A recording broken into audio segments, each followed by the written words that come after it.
Hey listeners, thanks for dropping in. I'm Christy. And I'm Melissa. And this is Buried Motives, where we dig deep into the details of some of the most gruesome dirtbag murderers.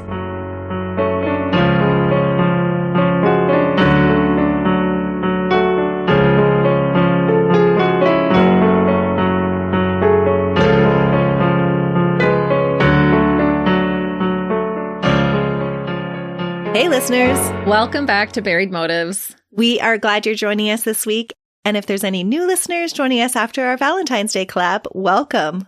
Yes, we are so happy that you've decided to continue to check us out.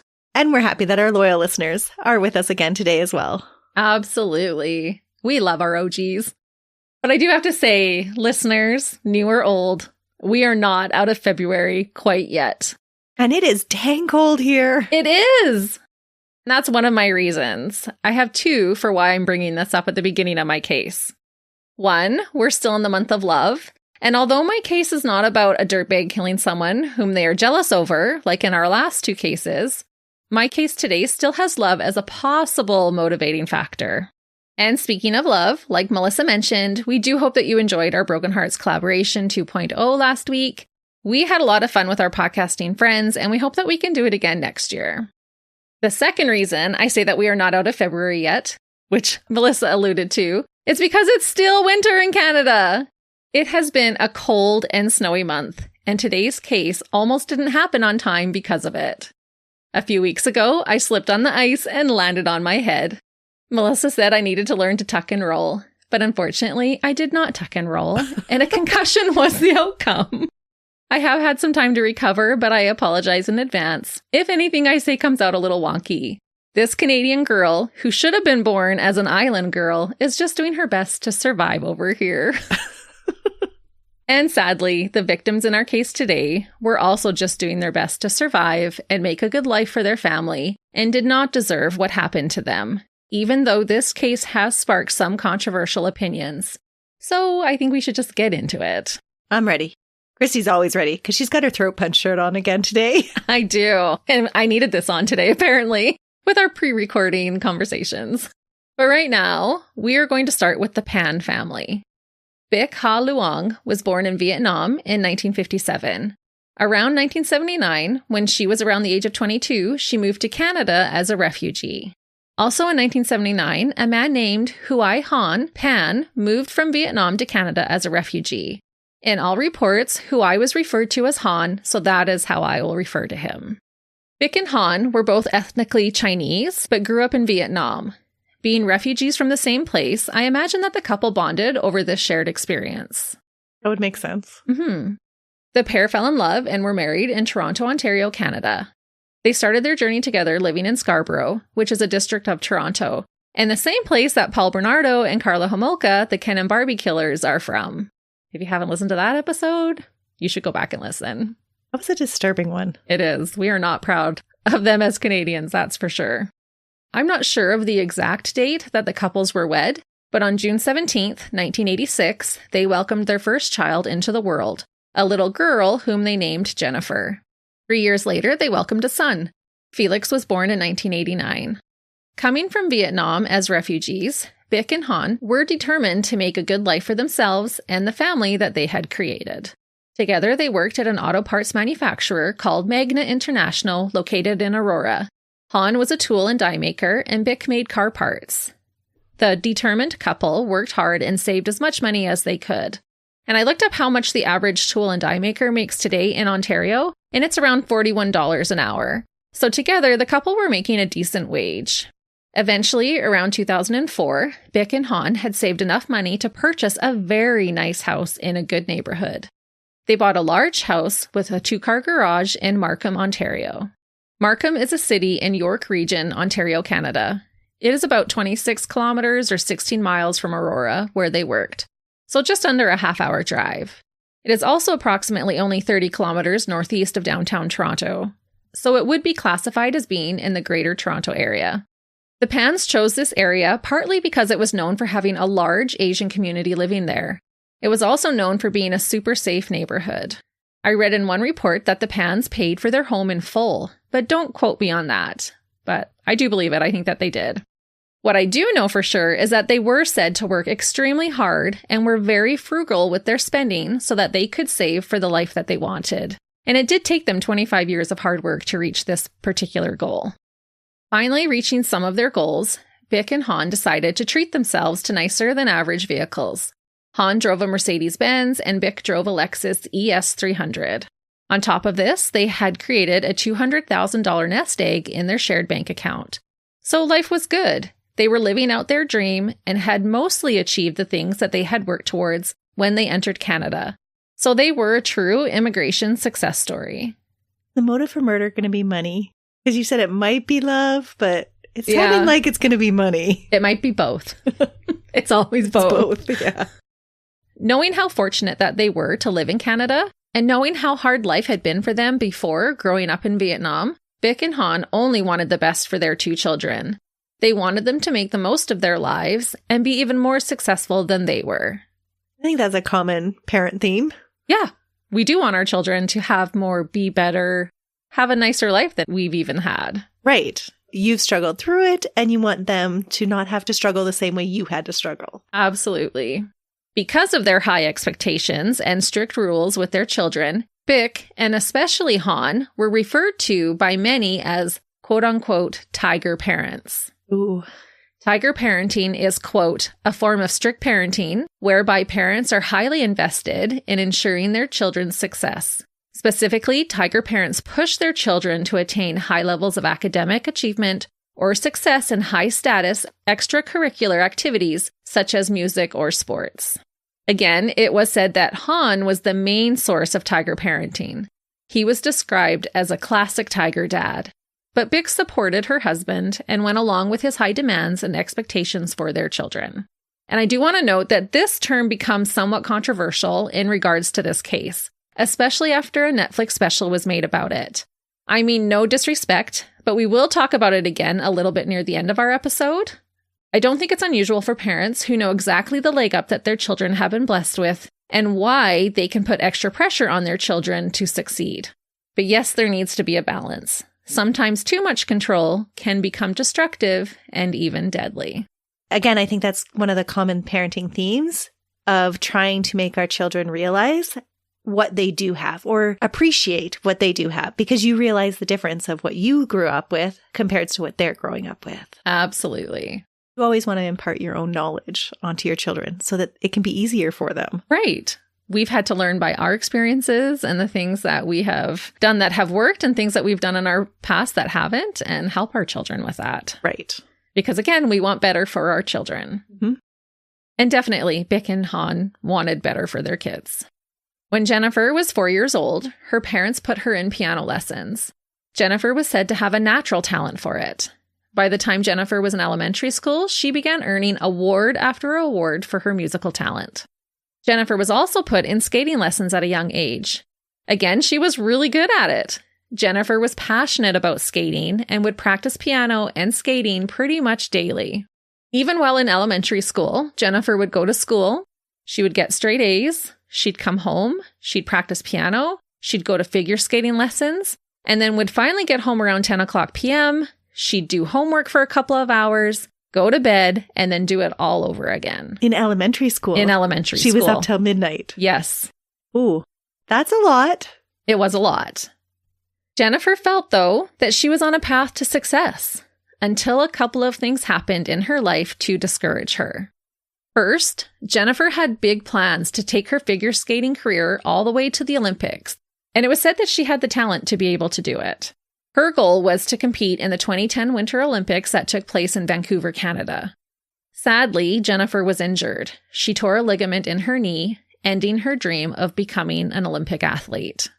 Oh, that is so heartbreaking. Yes, because she did love it. She didn't mind going to bed at midnight because she was passionate about it. Right. But that is the life of an athlete. You're always just one injury away from all of your dreams falling apart. For sure. And so she was rightfully devastated. Mm-hmm. Second, although I'm not sure if this happened before or after her injury, Jennifer became excited to attend her grade 8 graduation. She had been working hard around the clock and was expecting to receive not only multiple awards, but also to be named her class valedictorian.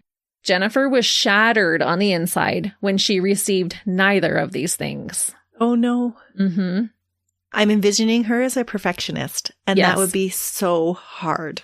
Yeah, and she's been literally working her butt off around the clock. This is what she's been focused on, and now this skating career is ripped out from under her. And she was fully expecting to get valedictorian and all these other awards, and she was not recognized at all. And I can almost hear the conversations that would go on in her house about how if you work hard, it pays off. Just work hard. And now she's done all that, and it hasn't paid off. Right, so now it's you have to work harder. Ugh. Jennifer later expressed that she felt devastated and questioned what was the point of trying so hard if things were not going to work out for her. Which we can feel like this as an adult sometimes, let alone with a child mentality. I can totally understand why she would feel that way. Despite her feeling gutted, Jennifer put on a happy face and carried on as per usual. Jennifer's parents did put a lot of pressure on her and her brother to be the best that they could. And despite her trying as hard as she could, she felt like she was falling short. In an attempt to lessen her mental pain, Jennifer did engage in self-harm in the form of cutting for a little bit of time. Sometimes it's hard to advocate for yourself to have an outlet for those feelings. Yes, because there's that expectation. Mm-hmm. Because you don't have it as hard as your parents did. And so you must have a good life. Right. And by her parents' experience, they worked hard and were rewarded for it. Mm-hmm. They came to Canada, worked really hard, were able to pay cash for a very beautiful home, were driving nice cars, could afford to put their kids in activities, and they had a nice little nest egg in their bank account. Mm-hmm. They had seen the fruits of their labors. Right. So they're expecting that this should all work for their daughter. And why can't their daughter see it? Right. Where sometimes as parents, we have to look at some of those failures that we've had to show that empathy towards our children. Things did change a little bit for Jennifer when she entered grade 9. Her parents sent her to a school in Toronto called Mary Ward Catholic Secondary School. Despite having a strict dress code, this school was actually described as having a bohemian vibe. The school had very high academic standards, but it was also one of the few self-directed learning schools in Canada. I believe that currently there are only 2 schools like this in Ontario and only 7 in all of Canada. In order for a student to succeed in a self-directed school, they have to be extremely disciplined and motivated. On one hand, Jennifer enjoyed the social aspect of going to the school, but she did have a harder time keeping up her grades. Plus, she was feeling defeated and didn't really see the point in pushing herself 24/7 anymore. Had a real restructuring of her mentality going on. Yes, this is a very pivotal point in Jennifer's life. Jennifer was described as a social butterfly at Mary Ward. She got along with all of the groups. She could hang out with anyone. The guy groups, girl groups, different ethnic groups, artsy types, and the jocks. People at the school said that Jennifer was known for her high-pitched laugh. At school, Jennifer joined the school band, playing the flute. After school, she took up martial arts and swimming, as well as kept up on her piano lessons. Jennifer wanted to fit in, but it was said that deep down she didn't feel like she did. She was taller than her Asian girlfriends. She was 5'7". Her parents didn't allow her to wear makeup, and she had to dress and do her hair in a more plain fashion. And her parents were not okay with her talking to boys. On the rare occasion that Jennifer was allowed to have a sleepover with a friend, her parents would drop her off at the friend's house late in the evening and then pick her up again first thing in the morning. She was also forbidden to go to school dances or interact with boys in really any way. So they were pretty strict. Yeah, it would be hard as a teenager not to be allowed to go to school dances, not even talk to boys, where when you're a teenager, that's a big part of the high school experience. And especially because that would have been the cultural norm of the school that she was in. Yes. Was everybody was doing this. It's hard to be the only one that's not. Right. Even with her physical appearance of not being able to wear what the other kids are wearing, to do her hair like the other girls are doing, or put on a little bit of lipstick if she wanted to. Mm-hmm. That was all forbidden. One of Jennifer's classmates would later say that Jennifer's mother did pick up on the stress that Jennifer felt. Bich apparently would try to comfort her daughter and tell her that she and Jennifer's dad just wanted the best for her, and then would basically tell her to just do what she could. So she did show some empathy towards Jennifer. I doubt as a parent, she would want anything different for her child. She would want the best. Absolutely. We all do. And the things that we do for our children are because we think at that moment they are the best. Not always that they are in the long run, but in the moment, we're making those decisions based on what we feel is the best for them. Right. And what we have to remember about parenting, I mean, some parents are just flat out dirtbags. We talk about them a lot on the podcast. But what we have to remember when we're a parent is this is our first time at life too. This is our first time being a parent. Jennifer was their first child. So they're navigating these waters for the first time as well. Mm-hmm. Where we can kind of put this expectation, especially on ourselves as parents, of having to have it all figured out. Which we don't. Nope. And if you say you do, you're lying. So this information that I got from this particular classmate about this time in Jennifer's life, her name is actually Karen Ho, and she put out a really great article about this case, which is where I took a lot of the background information regarding this earlier timeline in Jennifer's life. And as a friend, she'd have a pretty good insight. Right. She was a classmate. I don't think they were maybe friends by the time things happen and unfold, but she was able to see the stresses that Jennifer was under. Okay. I did want to give her credit for this information because it was a really good article. Despite her efforts, Jennifer's grades started to slip. In grade 9, Jennifer went from being at the top of her class to becoming more of an average student, getting marks in the 70s for most of her classes, so becoming more of a B or C student.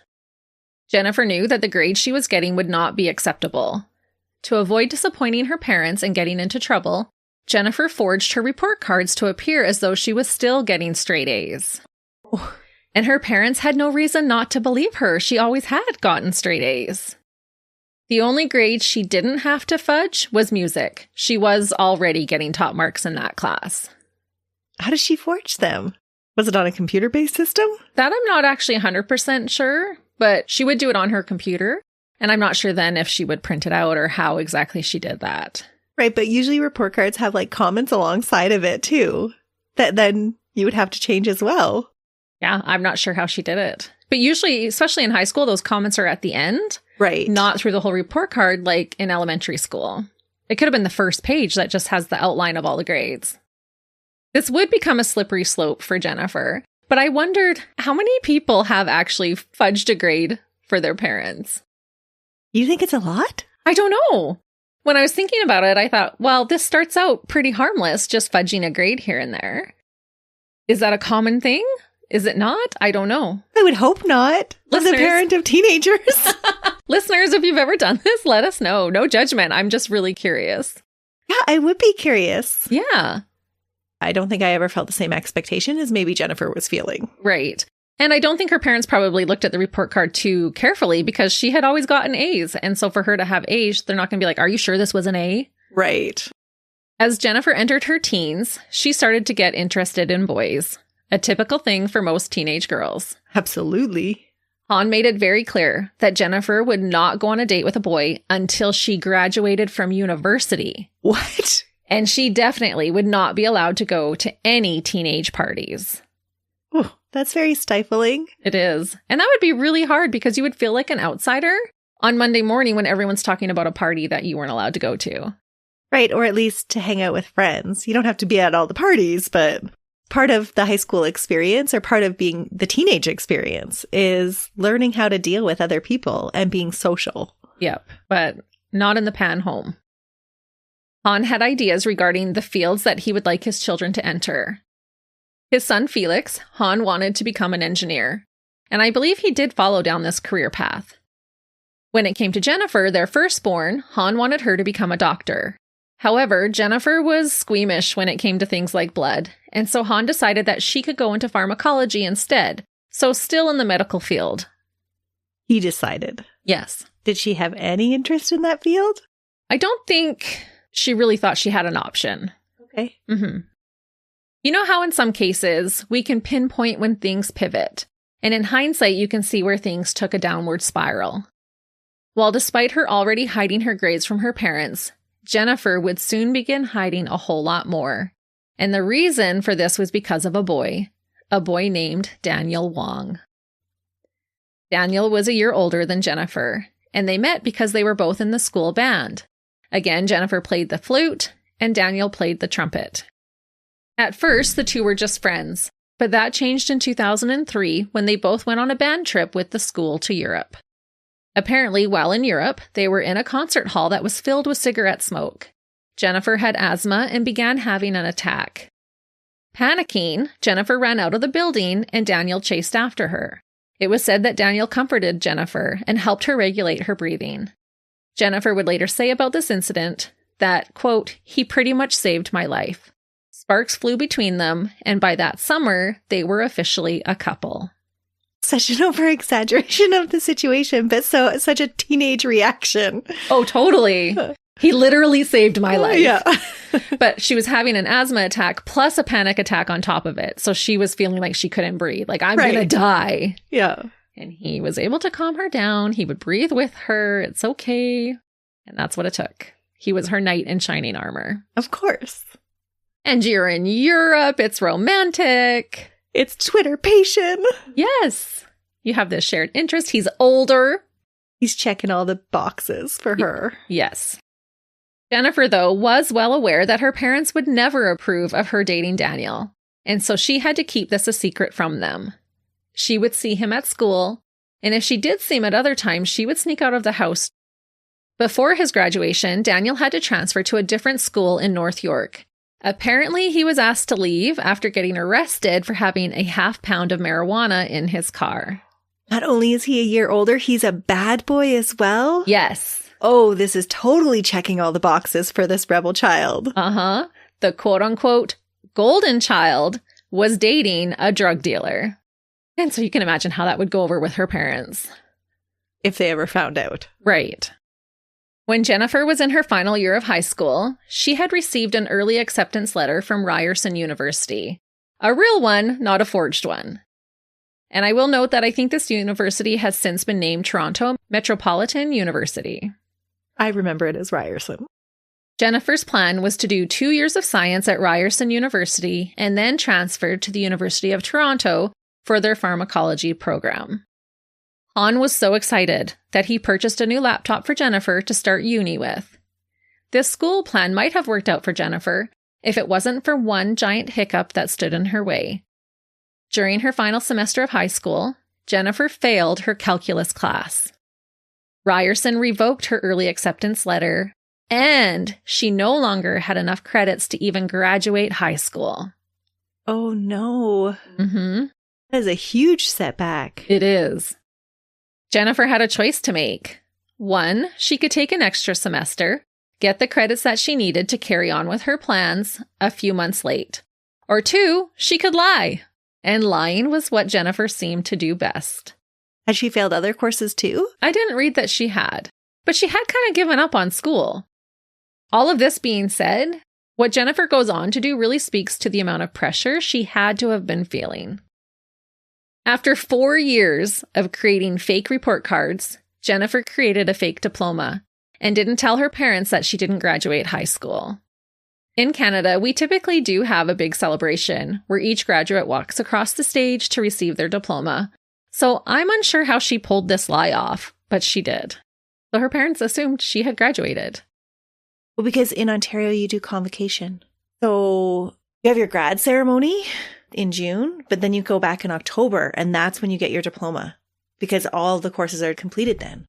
Oh, so maybe she did get to do her graduation, but then just didn't receive her diploma. That's right. Okay. Like, would she still be allowed to do the cap and gown? Yes. Yeah. Oh, you would, even if you weren't actually graduating. There were other students that were still taking summer courses that would still technically graduate. That makes sense, because I couldn't figure that out because the province we're in is not like that. I don't know 100% that that's what happened, but that's how it was at our high school. Okay, so that's definitely plausible then that they actually went to the cap and gown. Yeah. Okay, well, there we go. I knew Melissa would have more insight to this area of Canada than I would. So that could be a possibility as to why or how she was able to do this. Right. And be able to deceive her parents. Yeah, because there would have been other people walking across the stage with her that hadn't graduated yet either, but were on track to graduate had they taken summer courses. Right. Which was another option that she could have done. Mm-hmm.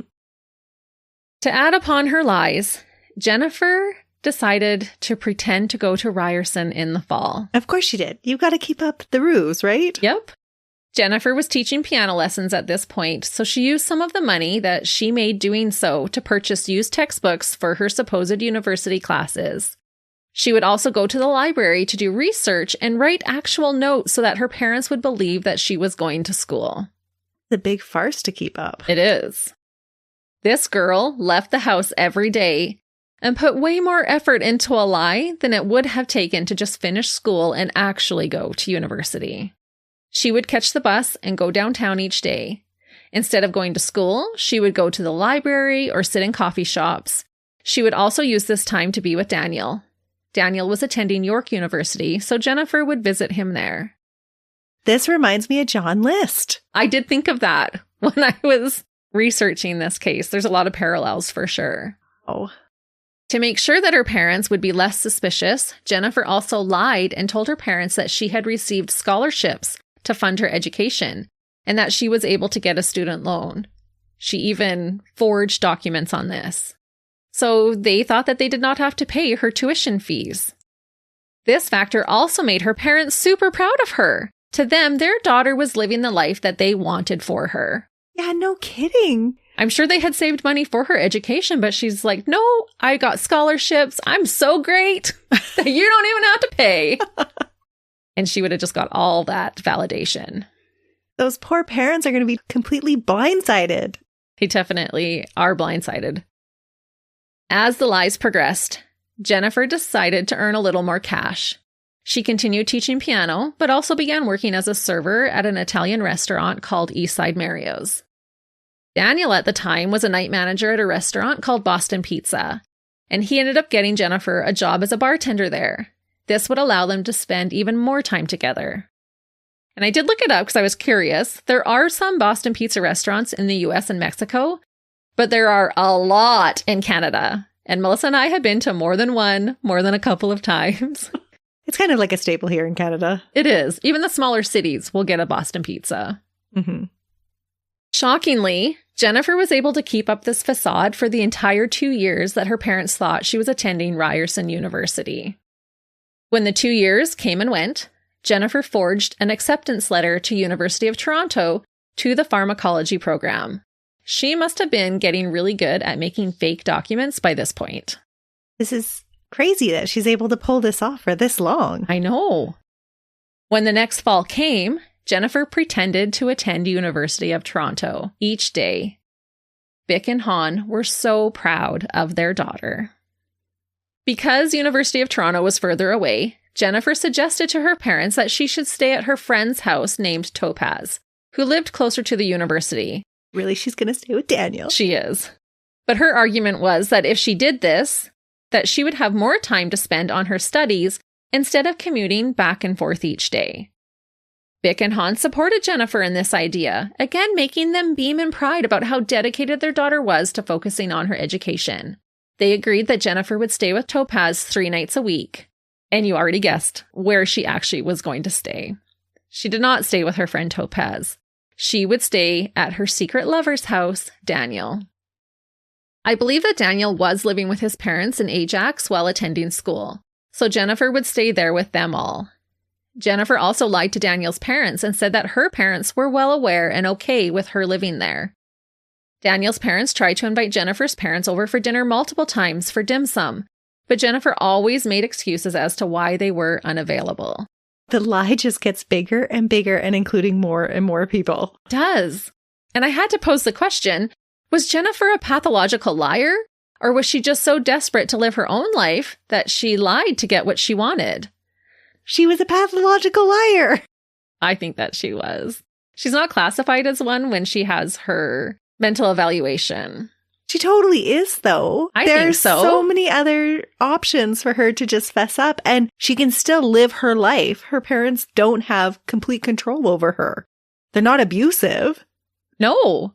She's old enough now that she can move out on her own anyway. She seems to be doing that already. And she could have, instead of going to visit Daniel and go to the coffee shops or the library, she could have just got her calculus class, started at Ryerson University, and just been a little bit behind. Right. Yeah. No, she lied because she wanted to lie or that she was compelled to do so. She just had to, like a pathological liar does. Right. Either way, Jennifer knew that she could manipulate the people around her by the lies that she told. She didn't have to face reality that way. 2 more years went by, and Jennifer continued to fool her parents. It is always so curious to me how people like this think that they're going to be able to keep this up long term. What was her plan? To pretend to work after graduation? About all of the lies, Jennifer later said, quote, "I tried to look at myself in the third person, and I didn't like who I saw." She also stated, quote, "But rationalization in my head said I had to keep going. Otherwise, I would lose everything that ever meant anything to me." How much does it mean to you, though, if it's all a lie? Yeah. I really don't understand why she wouldn't have at least finished her high school and started university rather than just waste year after year after year. Now she's been pulling this off not only through high school, but 4 years of university. She just kept deceiving her parents and other people around her. After her fake 2 years at University of Toronto, Jennifer and Daniel hired someone to create an official-looking diploma and transcript so her parents would believe that she graduated with straight A's from the pharmacology program. My next question. I was like, was Daniel in on all of this? Daniel knew. Of course he knew. And he was okay with it. Obviously, he helped her find somebody online who could forge this document for her this time. Because they knew, okay, we have to have a really good forgery for this one. Yeah, you're not just printing it off at Staples. No, there's even usually a seal with a stamp. Mm-hmm. I watched one documentary that stated that in order to keep her parents from that graduation ceremony, she told them that the school was so full of students that year that each graduate only got 1 ticket to the ceremony. Jennifer said that she would never be able to have just one of her parents attend over the other, and so she gave her ticket away to someone else. So not only is she so successful, she is selfless and let someone else have her ticket. Masterful at deception. She really is. Prior to fake graduating, Jennifer told her parents that she had begun volunteering at Sick Kids Hospital at the blood testing lab. This was, of course, another lie. I'm unsure if she did this to convince her parents that she would need to sometimes stay at Topaz's house over the weekend and then stay at Daniel's, or if she was just on a roll and wanted to appear even better. Once you tell this many lies, maybe she figured, what's one more? And I think it could be a little bit of both. Because when she started volunteering at the hospital, all of a sudden she would have to be there sometimes late on a Friday night. So she would stay at Topaz's and then she would go back to volunteer on Saturday. And so she would get to spend the whole weekend with Daniel. And is she going to a pretend job during the week? This was happening just before the fake graduation. Okay. It's all kind of happening at the same time. However, this is the moment in the case where Jennifer's parents start to get a little suspicious of their daughter. Yeah, because who volunteers late on a Friday night and then early again on a Saturday morning? Right? I used to volunteer at hospitals. They don't work that way. But her parents didn't know. And they didn't become suspicious because they didn't think that Jennifer would give back to the community, but because they didn't notice any evidence that Jennifer was actually working there. Jennifer did not have a uniform or an identification card for the hospital, and they found this odd. Yes, that would be totally odd. Mm-hmm. Once becoming unsure, Jennifer's parents insisted one day that they were going to drop her off at the hospital, so Jennifer agreed. They pulled up to the hospital, and after Jennifer ran inside, Bich got out of the car to follow her and see if she actually did work there. Jennifer noticed that her mother had followed her, and so she hid like a coward in the ER for hours until she knew that her mother had left. Jennifer had said that she would stay at Topaz's house that night, and early the next morning, Bich and Han called Topaz to see if Jennifer was there. Topaz didn't tell a lie and said that Jennifer was not there. And remember that the Pan parents were extremely diligent in knowing where their daughter was at all times. So this would have freaked them out. Yes, this was extremely unsettling for them. The Pans waited for Jennifer to get home later that day, and when she did, they confronted her. Which they have every right to do. She's been lying to them for years. Yes. To accurately describe what happened during this confrontation, I have to ask you if you have ever seen a hippo poop. Oh, yes, I have, actually. It flies everywhere. It does. Till Death Do Us Part podcast was just talking about this, and I felt like it was a good analogy for this case. One time, while I was at the zoo with my kids when they were younger, seconds before approaching the hippo area, one hippo decided to poop, and we witnessed before our eyes, poop flying all over and hitting the people who were directly standing in front of us. As they swing their tail through it all. Yes. When a hippo poops, it spins its tail to make the waste spread as far as possible. This is pretty much what happened when Jennifer got home that day. And yes, I gave the people in front of us baby wipes that I had with me. It was so stinking funny, pun intended, but also horrific at the same time. I've never forgotten it. It was shocking. I remember having a similar experience, only we were up on the next level. So we were safe from all of the debris. Melissa and I have been to the same zoo. We were just coming out that door right where they are, and it was as we were walking out. They just happened to be in front of us and they got it. All right, I just had to give the visual. This is what happened when Jennifer got home. At this point, her father was fuming and her mother was heartbroken. Jennifer came partially clean. She admitted her lies about working at the hospital. She admitted that she never attended University of Toronto, and she even fessed up and told them that she was staying with her boyfriend instead of at Topaz's house. But didn't talk about high school or Ryerson. I couldn't find information that would confirm that, so I don't know for sure. These were the things that I could validate that, yes, she for sure told them, but I couldn't find that with the Ryerson University or her high school. Okay. She may have, but I didn't include it because I wasn't 100% sure. Han was so furious that he told his daughter to get out of their house. He was going to kick her out. But Bich was able to get her husband to calm down enough to agree to allow Jennifer to stay. She did not want her daughter to be kicked out. Jennifer thought her parents were strict before, but after this realization, they clamped down even harder. Jennifer's cell phone and laptop were taken away for a time. She had to quit her jobs except for teaching piano. Her parents had to be with her most of the time. If she was allowed to drive herself to piano, they would record and keep track of the mileage on the vehicles. And worst of all, she was told that she could never see Daniel again. She had to break up with him.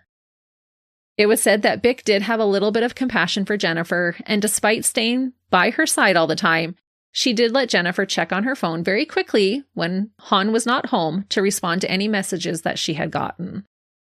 I assume during one of these quick allowances from her mother, Jennifer made a post on her Facebook page. She wrote, quote, "Living in this house is like living under house arrest. No one person knows everything about me, and no two people put together knows everything about me. I like being a mystery." That's a weird thing to post. Isn't it? It's very cryptic. Yes. This post was in February of 2009 when Jennifer was 22 years old and had been lying to her parents for nearly a decade already. After some time, Jennifer was allowed to venture out a bit more on her own, but not much. Just enough for her to start sneaking around behind her parents' back to see Daniel. She didn't break up with him. She would sneak calls and go see him when she would go out to teach piano. Eventually, she would sneak out at night to be with him. In one particular instance, Jennifer positioned pillows underneath her blankets to make it look like she was asleep in her bed. The next morning, Bich went into Jennifer's room to get something and noticed what her daughter had done. Furious, Bich and Han ordered Jennifer to start applying to colleges again. They compromised by letting her become a nurse or a pharmacy lab tech. I believe that at this time, Jennifer was taking a calculus class so that she could get her high school diploma. And her parents knew that she was taking the calculus class. At this point, I think so. So she had eventually come clean about not graduating high school either. It sounds like it, because they said you have to start applying to colleges. Jennifer was also again told that she needed to break up with Daniel. Remember, she wasn't even allowed to have a boyfriend, let alone stay at his house overnight. Not until she graduated university. And by this rate, it's going to take her a while. By this time, Jennifer was 24. She and Daniel had been together for at least 6 years at this point. And he was fed up with being her dirty little secret. And as a result, he broke up with her. Needless to say, Jennifer was devastated by this. She had done so much in order to be with Daniel. To rub salt in the wounds, Daniel began dating a different girl relatively quickly after the breakup. A girl named Christine. That would hurt. Mm-hmm. That would. After you've gone through this much trouble to be with him. Yeah. Jennifer hatched a plan in the only way she knew how to try and get Daniel back. By lying. Jennifer told Daniel that one night there was a knock at her door. She said there was a man with a police badge standing there. Once she opened the door, Jennifer said that this man, as well as multiple others, stormed inside and they all took turns raping her. This was not true. How is she communicating with Daniel at this point when her parents don't allow her to? She would hide it on her phone and stuff. Oh, okay. Yeah, through texts. Okay. Jennifer told Daniel that his new girlfriend, Christine, had orchestrated the entire thing. A few days later, she told Daniel that Christine had sent her bullets in the mail as a warning. As a warning for what? She already has the guy. Well, basically to stay away from my man. Yeah, that's very bizarre. And an interesting, even scenario for her to come up with. Very extreme. It just shows how desperate she was to get Daniel back. Right. Where most women trying to get a man back would claim a false pregnancy or something like that. Yeah, or try to prove that Christine was cheating on him. Right. So many different options, Jennifer. A million other. As Kim would say. Yes. Girl, this isn't the way. No. Or just leave him. He's not worth it. No, but it was all she knew. Right. She didn't have anything else going for her in her life. Yeah. So you can see how she would latch right onto him. Yes. And be totally devastated that he was now with somebody else. Right. But what she was claiming is not okay to falsely claim. No, not at all. Nuh-uh. It is actually just bizarre. It is. Where do you even come up with that idea? I think she just needed to have the most extreme thing. What would make him hate Christine and feel sorry for me and want to be back with me? But he's not going to believe that because it's so outrageous. Yeah. By spring of 2010, Jennifer was desperate to get Daniel back.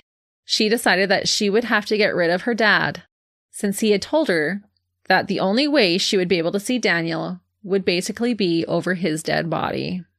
Because her lies didn't work. Daniel didn't fall for it. So this was her next plan. This same spring, Jennifer got in touch with an old friend from school named Andrew Montemeyer. According to Jennifer only, she would later say that Andrew would brag about wanting to kill his own dad, and then introduced her to his roommate, Ricardo Duncan. Jennifer asked Ricardo if he would be willing to kill her father for her, and said that she would pay him $1,500 from her piano lesson earnings. $1,500 for a hit? Yes. Ooh, that's pretty cheap, no? Yes. Extremely. Jennifer said that Ricardo agreed and took the money. He was supposed to kill Han in the parking lot where he worked. The plan was that Jennifer would contact Ricardo to figure out a date. However, Jennifer got played, and Ricardo stopped answering Jennifer's calls. Yeah, no kidding. When Ricardo was later questioned about this, he denied taking money for the hit. But regardless, he did not attempt to murder Han. But this didn't mean that Jennifer gave up on her sinister plan. All of a sudden, this dirtbag had motivation to stick with something. This situation with Ricardo happened in the beginning of summer 2010. After this, Jennifer and Daniel reconnected. Together, they agreed that Han had to be out of the picture for them to be together. I question how running away together never entered their minds, and the only answer to that is greed. Jennifer learned that her parents had a large life insurance. On top of inheriting the house, she and her brother would both stand to gain $500,000 in the life insurance payouts if both of her parents were dead. The thought of this evil plan brought these two lovebirds together, and Daniel said he would help Jennifer find someone to hire. So is that why he came back in the picture? There is speculation that he just wanted a cut. Yeah. To try and hide their tracks, Daniel gave Jennifer a secret second phone. She would use her Samsung phone for regular stuff, but when they wanted to discuss murder plans, she would use the iPhone with a different SIM card. Daniel, who remember was a drug dealer, knew a guy who might help them out, a guy named Lenford Crawford. Jennifer reached out to Lenford to inquire about what the going rate was to have your parents taken out. Lenford told her that he typically charged $20,000. But since she was a friend of Daniel's, he would give her the friends and family discount of only $10,000. Ironically, Lenford's alias was Homeboy, and he was going to give Jennifer a discount because Daniel was his homie. Oh, so sweet, right? Business among friends. Yeah, type of friend you want. In jail. Yeah. Halloween was approaching, and so Homeboy used this opportunity to scope out the Pan residence and neighborhood. A perfect time where he wouldn't look suspicious. To Jennifer's surprise, 2 days later, on November 2nd, Daniel told her that he wanted to get back together with Christine. He told her that he felt for Christine the same way that Jennifer felt for him. As you can imagine, Jennifer was upset, and the following text exchange took place between Jennifer and Daniel. Jennifer, so you feel for her what I feel for you? Then call it off with homeboy. Daniel, I thought you wanted this for you. Jennifer, I do, but I have nowhere to go. Daniel, call it off with homeboy? You said you wanted this with or without me. Jennifer, I want it for me. Okay, so that sounds confusing. Yep. After this, the following day, Daniel sent Jennifer a message that read, quote, I did everything and lined it all up for you. Jennifer replied that that day was a no-go because of their dinner plans. They wouldn't be home in time. So she knows that he's hired the hit and they're going through with it. Yes. Jennifer and Daniel went right back to their lovey-dovey texts, and within a few days, a plan was put into motion. Lenford told Jennifer that on Monday, November 8th, 2010, it would be quote-unquote game time, as soon as he was off work, and he would bring 2 friends to help him complete the job. Wait, what happened to Daniel's feelings for Christine? I don't know. My assumption is he was leading them both on. Okay. I don't know that for sure, but it seems like he was pretty wishy-washy about it. But I didn't, for Christine's sake, look at all into her. I thought we're just going to not even use her last name because she's an innocent party in this. Got messed up with the wrong guy. Yeah. So this was to happen really soon. On Monday nights, Bich went line dancing. Han would stay home. On this particular Monday after dinner, Bich went dancing as per usual. At home, Jennifer hid out in her bedroom watching TV. Han read the newspaper and then headed to bed around 8:30. This was all after they had dinner together. And her brother is off at university at this time. Yes, Felix, Jennifer's brother, was away at university, and so they were not worried about him being an interruption.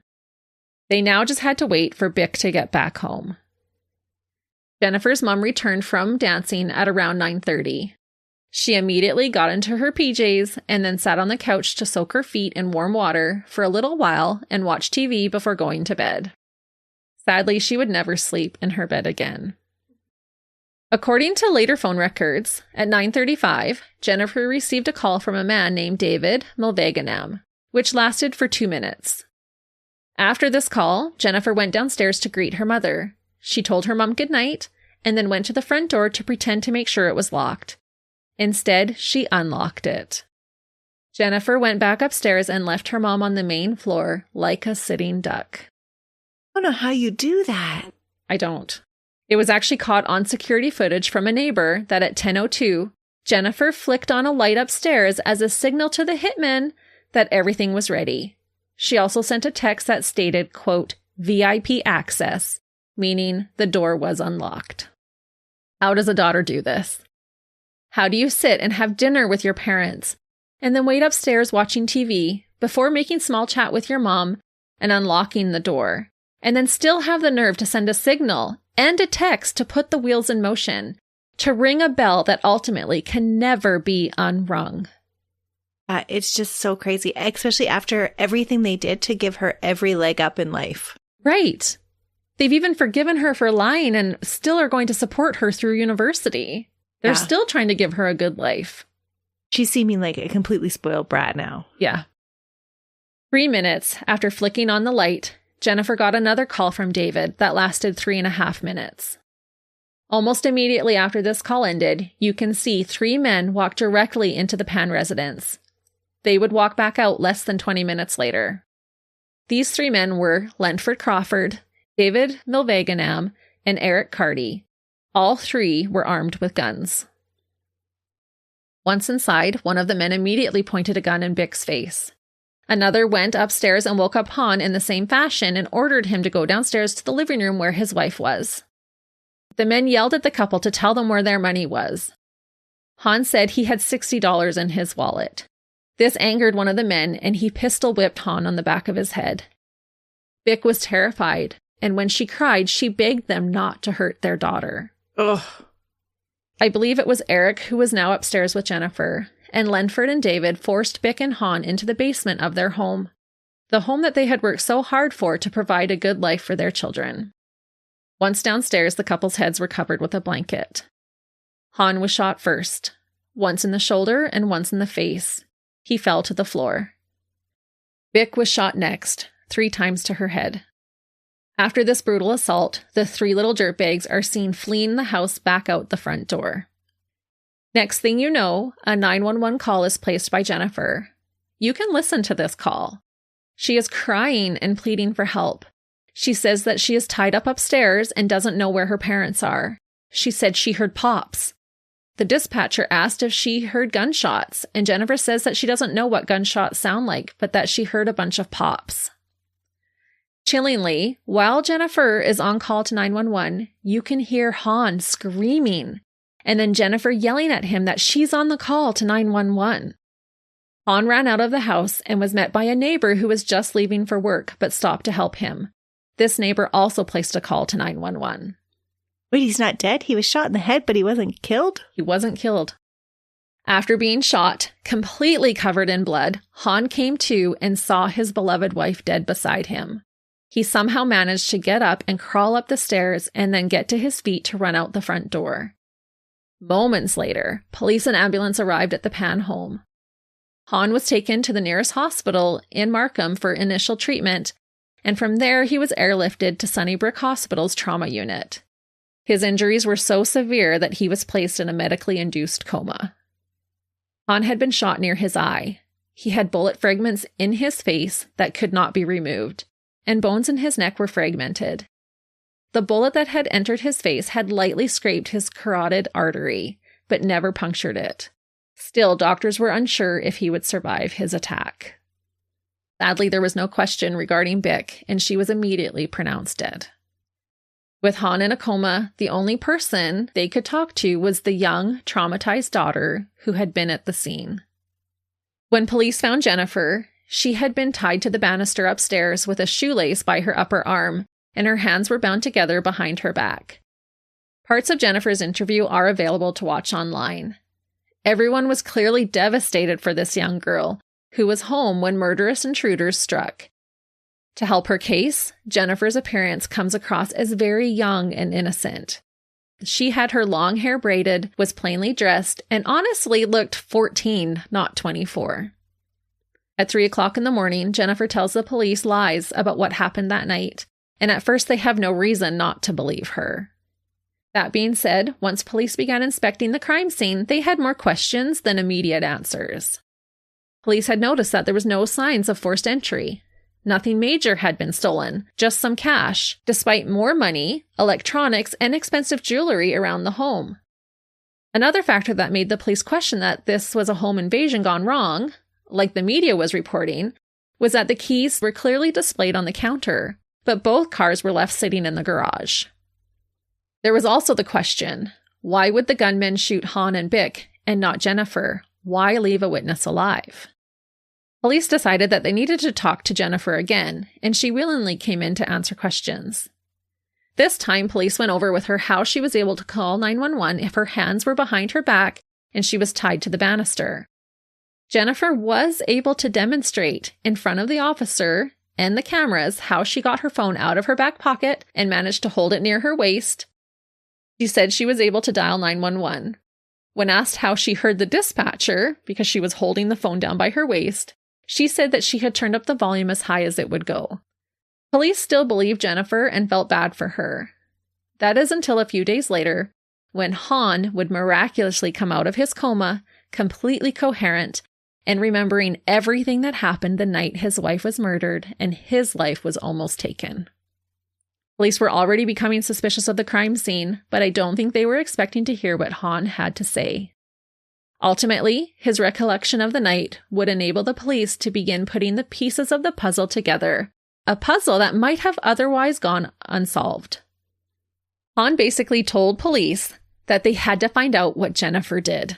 He said that he saw his daughter walk down the stairs with one of the men and was talking to him calmly like he was a friend. He said she did not have her hands restrained behind her back. That's what he remembered. Yep. Her just walking down calmly, like Miss Queen, with her friends while all of this is happening. How awful would that have been to go over in your mind over and over again to try and explain that? Because, you know, as a parent, that's what you're doing, is trying to figure out what could this have meant? Because you're not going to jump to the conclusion that, oh, she tried to kill us for our money or for whatever reason. Right. You're trying to figure out a way of why was she talking to these people?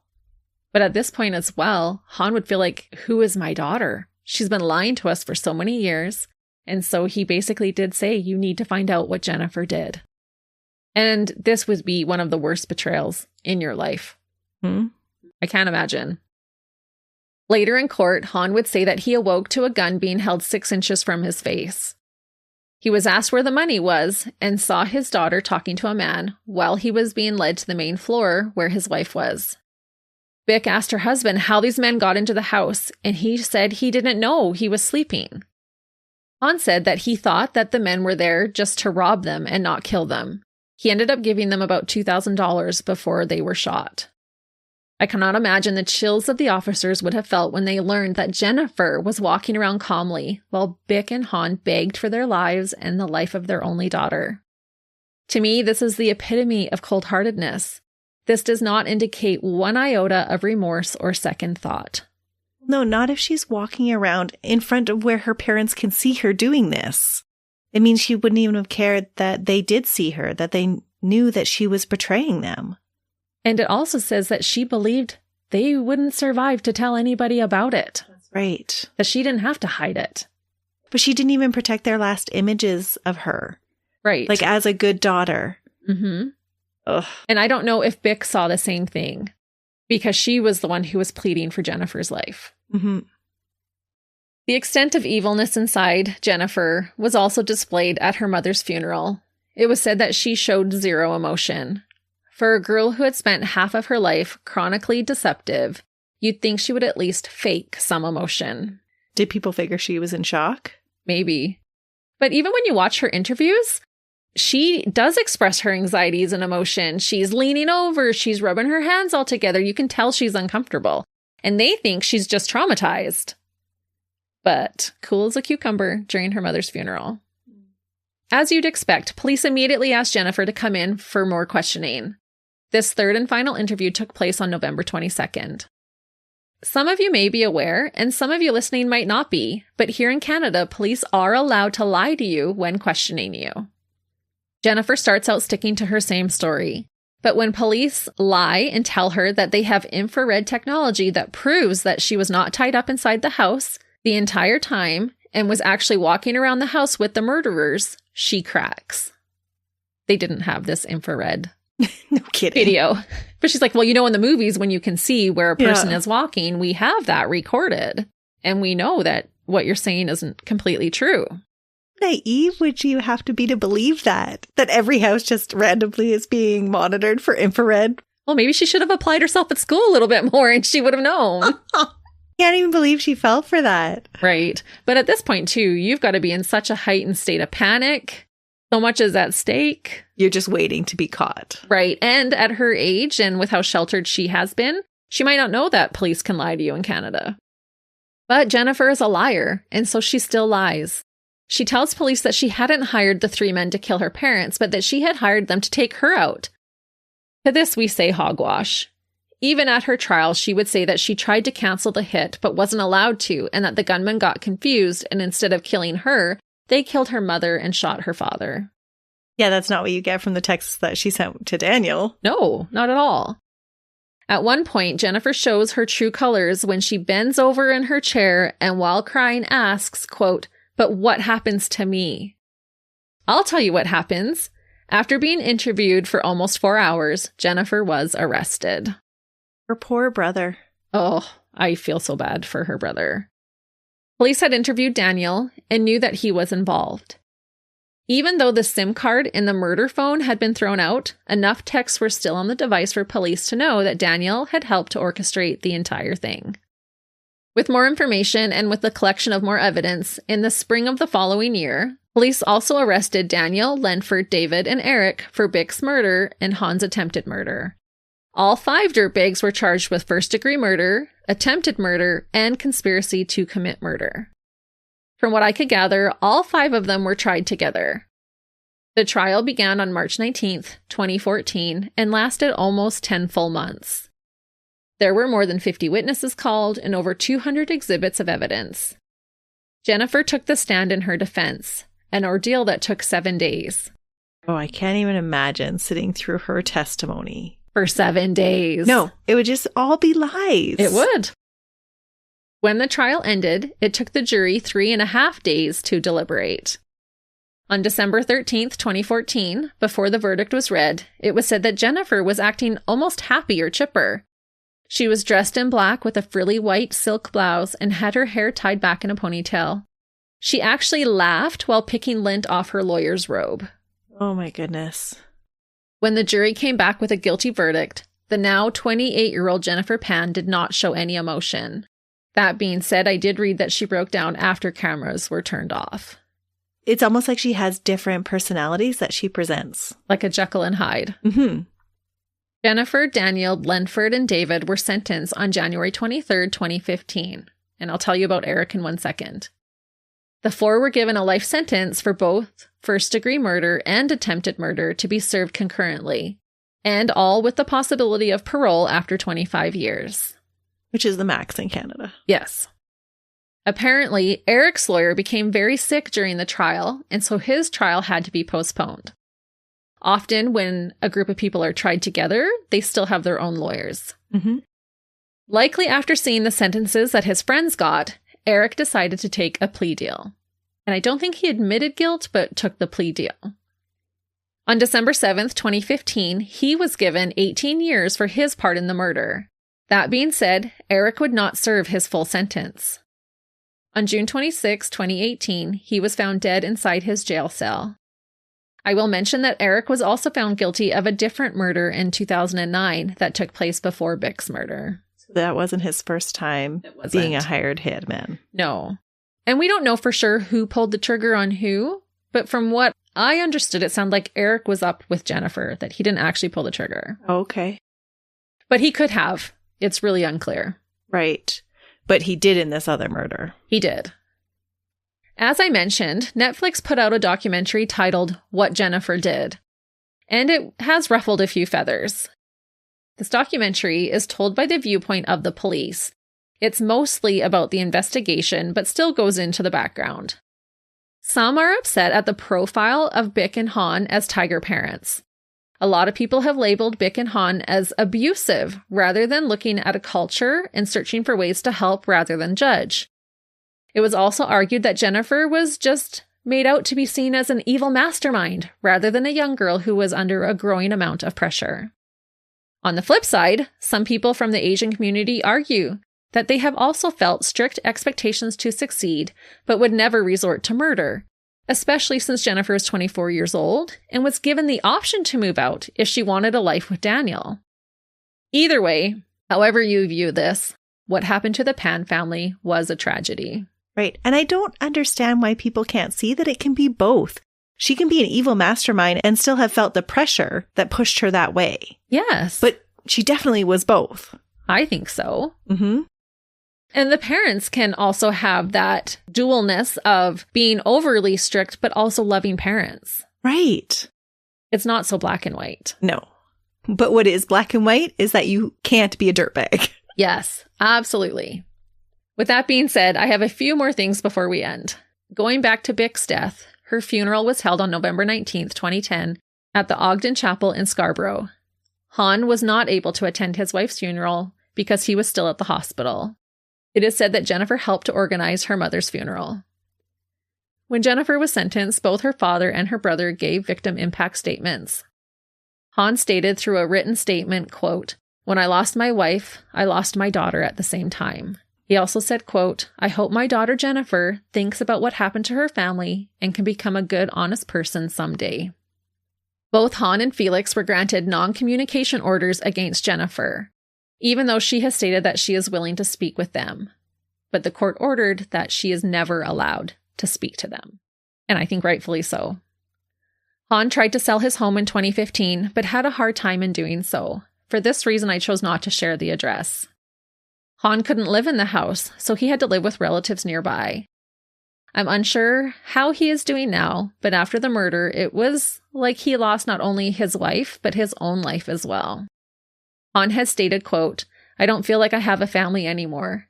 Some say I should feel lucky to be alive, but I feel like I am dead too." Hahn sadly experienced extreme insomnia and anxiety. His body is in pain. He is unable to work and function like he once took so much pride in.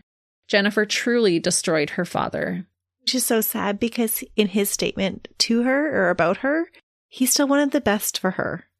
It totally gave, "I don't hate you, I'm disappointed in you." Right. Yes. And that I hope in the future you can go on to see and learn from your mistakes. That's Right. the vibe I got from his statement. 100%. But also, "You've destroyed my life, I can't have you in it." Right. Which he has the right for that. Mm-hmm. And what about his son? Well, Felix has also struggled. He moved away and deals with anxiety. I've chosen not to include where he is working or living. He wanted to separate himself from this Pan family tragedy. It's just so sad because that would have been his dad's support system. Yeah, but he moved quite far.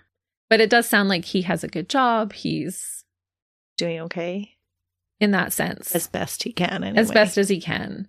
And I sincerely hope that these two men have found some peace and healing. Jennifer claims she is innocent. Yep, you heard that right. Liar! Exactly. But a lot of people believe her. No way. You know what? People will believe anything now these days, Christy. That is factual. Jennifer had filed appeals, and on May 19th, 2023, she was granted one. Jennifer argues that she wasn't given a fair trial because the jury was not given the option of convicting her and her co-conspirators of second-degree murder or manslaughter. But I ask how this murder could be anything but first degree is beyond me. It was planned, premeditated. It was orchestrated. There was text exchange, VIP access. Yeah. There's no way that it wasn't. I feel like this also shows that she is still more worried about herself than what a new trial would put her family through, especially when the life sentences for Hahn's attempted murder would still stand. Why bother changing one sentence when you get to serve them at the same time? The fate of this case is now in the hands of the Canadian Supreme Court, and we will keep you posted on any updates. That is a crazy case, Christy. It is. And that is the case of a daughter who got herself so tangled in a web of lies that she felt the only way to get what she wanted out of life was to kill her parents. The dirtbag liar, Jennifer Pan, plus her 4 goons, Daniel Chi Kawang Wong, Lenford Roy Crawford, Eric Sean Carty, and David Milveganam. And as final parting words of advice, learn to tuck and roll if you slip on the ice, and always tell the truth. Yes. All I have to say is liar, liar. Pants on fire. Right? Yes. How much tragedy could have been avoided had she just told the truth? Yes. Own up to what you want, own your expectations, what you want to do, and just move on with life. Right. You were 24 years old when this happened. You didn't have to stay living at your parents'. No. But then you decided, oh, $500,000 and a house would be a great way to start my life with Daniel. And he was only in it for the money. He's a dirtbag too. Oh, he's absolutely a dirtbag. All of them, all 5 of them are dirtbags. Right. So Supreme Court of Canada, please do what needs to be done and don't let these dirtbags out of jail. Yes. Help us keep dirtbags in jail where they belong. And speaking of which, we'll be back again next week with another case about another dirtbag. Until then, See ya! bye.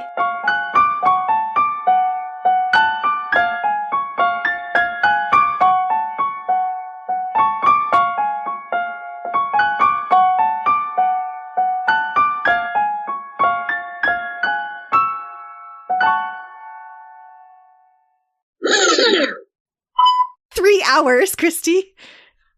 3 hours we have been going off. And I only got like 4.5 hours sleep. I could have had 7. We're already riled, listeners. Oh, it's bad over here today. It is.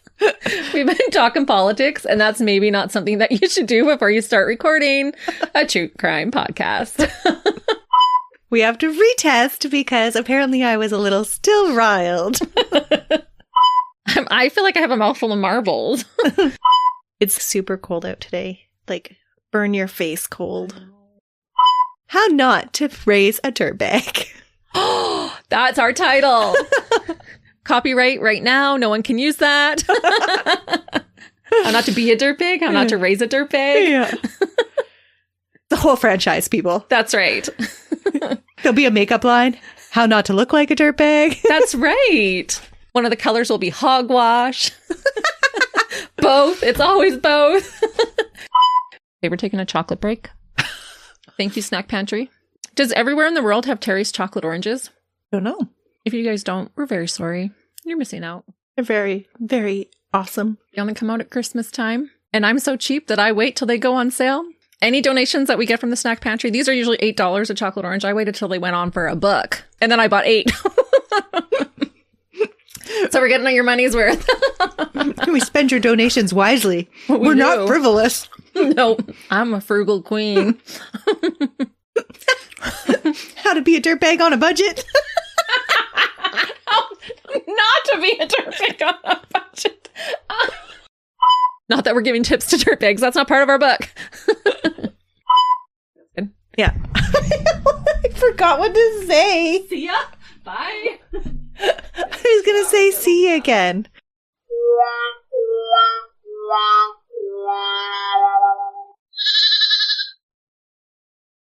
Another Sound Off Media Company podcast.